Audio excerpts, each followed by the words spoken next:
আজকে 19শে সেপ্টেম্বর আর বাবার আজকে চতুর্থ মৃত্যুবার্ষিকী।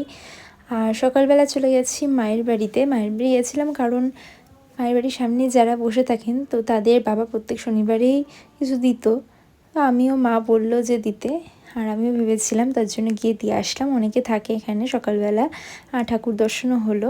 তারপরে দোকানে গিয়ে দোকানের ফটোতেও কিন্তু আমি রজনীগন্ধার মালা দিয়েছিলাম, মালা দিয়েছিলাম। আর এরপরে তো সারাদিনে অনেক কিছু ফুল, তারপরে মিষ্টি এই সমস্ত কিনতে হয়েছিল, যেহেতু প্রত্যেক বছরই এই দিনটাতে বাড়িতে সৎসঙ্গ দেওয়া হয়।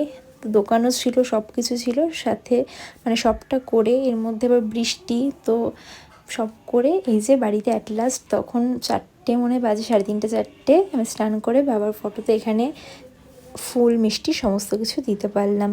অনেকটা বেলা হয়ে গেছিলো, যেহেতু দোকান বন্ধ করে সবটা করে আসতে হলো।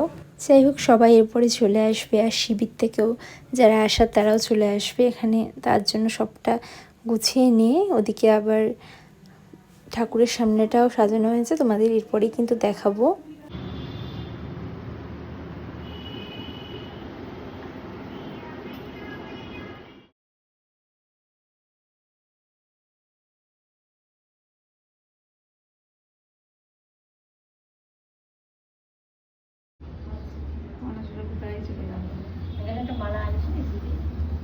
মালা না, মালা দিই, মালার বদলে এসব দিয়েছে দেখো।